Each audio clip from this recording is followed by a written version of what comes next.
ये काम मैं नहीं कर सकता, तो वो हमारी वीकनेस में कन्वर्ट हो जाती है। इसी तरह से बहुत से ऐसे काम होते हैं जिनको हम बड़ा एंजॉय करके कर लेते हैं।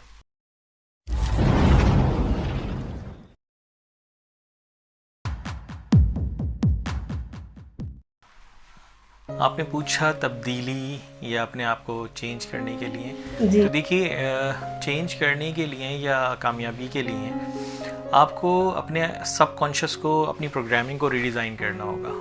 सुनने में शायद आपको अजीब सा लग रहा हो, मैं इसको आसान अल्फाज में समझाता हूँ। सबकॉन्शियस यानी कि इंसान का लाशऊर और शऊर, दो कैफियतें इस वक्त के मैं आपके सामने बैठा हूँ और ये हमारी शऊरी कैफियत है। लाशऊर वो है जो हम सोने के बाद, जी। यानी हमारा जो सबकॉन्शियस है।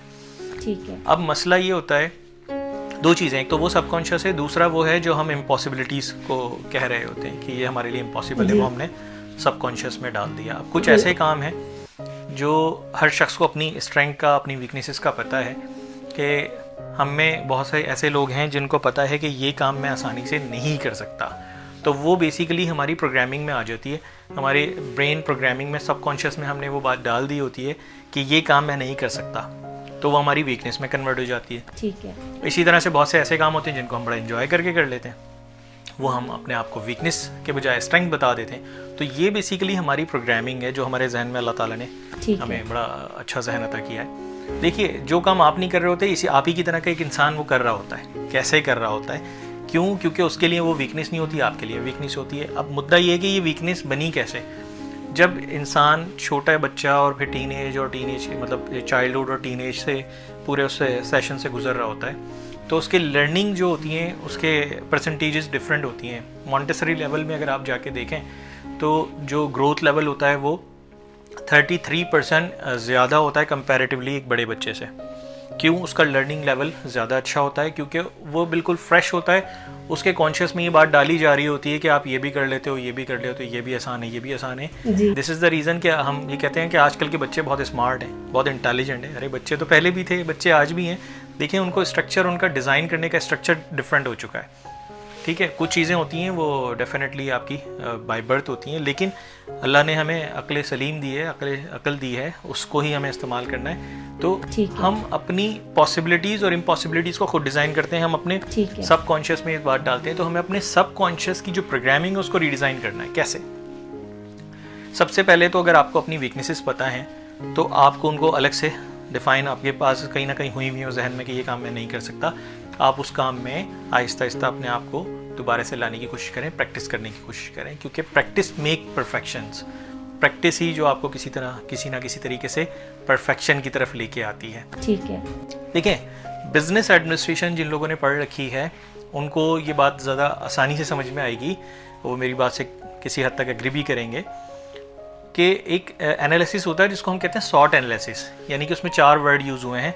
नंबर 1 है S strength, W weakness, O opportunity और T थ्रेट। हर चीज़ ऐसी नहीं होती जो आपके लिए आपकी स्ट्रेंथ हो, कुछ चीज़ें ऐसी होती हैं जो आपकी वीकनेसेस हो। तो आपको सबको हटाकर सबसे पहले अपनी वीकनेसेस पे काम करना है। ठीक है। जिन वीकनेसेस में आप आहिस्ता आहिस्ता प्रैक्टिस करके इम्प्रूव कर जाएंगे, वो आपको आपकी अपॉर्चुनिटीज़ लगने लगेंगी। उसमें नई नई चीज़ें ऐसी आ जाएंगी, ऐसे काम हो जाएंगे जो आप पहले नहीं कर पा रहे थे, और इम्प्रूव करने के बाद जब आप वो करेंगे तो आपको अपॉर्चुनिटी लगने लग जाएंगी। उसका नेक्स्ट स्टेप क्या होगा? लास्ट थ्रेट को फेस करना आ जाएगा आपको। वो कैसे? देखें, बहुत से ऐसे लोग हैं जो पब्लिक स्पीकिंग से डरते होंगे, कॉन्फिडेंस नहीं होगा। बहुत से ऐसे लोग होंगे कि जो किसी भी नई कंपनी, नए क्लाइंट से फर्स्ट मीटिंग में बहुत ज़्यादा हेजिटेट होते होंगे। बहुत से लोग किसी के साथ खाना खाते हुए बहुत घबराते होंगे। बहुत से लोग किसी से बातचीत करते में बहुत ज़्यादा लेंथी डिस्कशंस के बाद घबराना शुरू हो जाते होंगे। तो हर शख्स को अपनी अपनी वीकनेसेस का पता है। तो आप सबसे पहले क्या करें, अगर आपने अपने अंदर चेंज लेके आना है अपने लाइफ स्टाइल में, अपने कॉन्फिडेंस लेवल में, तो आपको अपने सबकॉन्शियस को दोबारा से रीडिज़ाइन करना पड़ेगा। आप पहले उन एरियाज़ को क्लैरिफाई कर लें जिसमें आपको लगता है कि मैं इसमें बहुत वीक हूँ, इसमें मैं कुछ नहीं कर सकता, उन्हीं को चूज़ करके प्रैक्टिस में लेके आ जाएं। ठीक है। फॉर एग्जांपल, पब्लिक स्पीकिंग नहीं करते, आप चंद दोस्तों में खड़े होकर शुरू हो जाएं बात करना, तो आपके अंदर एक चेंज आना शुरू हो जाएगा। आप मीटिंग्स में पार्टिसिपेट करना शुरू करें।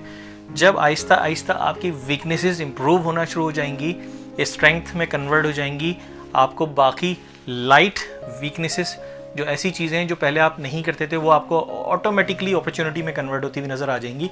आप उसको अपॉर्चुनिटी अवेल कर लेंगे। मिसाल के तौर पे वीक में अगर 2 मीटिंग्स करते थे और उसके बाद आप थक जाते थे, या उसके बाद आपको लगता था कि नहीं मैं इस क्लाइंट को हैंडल नहीं कर पाऊँगा, या मैं पब्लिक स्पीकिंग नहीं कर पाऊँगा, तो अब जब आपकी प्रैक्टिस के बाद चीज़ें इंप्रूव हो रही हैं और उसके बाद पीछे 4 और मीटिंग आ जाती, तो आप समझेंगे वो अपॉर्चुनिटी आपके लिए, आप उसको अवेल करेंगे। और ऐसी चीज़ें जिनमें आपको वहशत होती थी, इंतहाई डर लगता था, वो आपको हद से ज़्यादा थ्रेट लगती थी कि नहीं ये किया तो नुकसान हो जाएगा, आपके अंदर उस इम्प्रूवमेंट के बाद विल पावर इंक्रीज होगा, self motivation, self confidence increase होगा, और उस थ्रेट को आप चैलेंज के तौर पे एक्सेप्ट करना शुरू कर देते हैं फिर। और जब आप उसको थ्रेट को एज अ चैलेंज लेना शुरू करते हैं, वो थ्रेट भी आपकी आहिस्ता आहिस्ता स्ट्रेंथ में कन्वर्ट होना शुरू हो जाती है और आप बड़ा करना शुरू कर देते हैं। अल्टीमेट इम्फेक्ट क्या होता है इस तमाम चीज़ों का, कि आपके अंदर चेंज आता है, आप सक्सेस के रोड पे आ जाते हैं और आपको चीज़ें बहुत पीस ऑफ केक लगना शुरू हो जाती हैं। लेकिन इन सब चीज़ों के लिए अपने सबकॉन्शियस को आपको रीडिज़ाइन करना बहुत ज़्यादा इम्पॉर्टेंट है।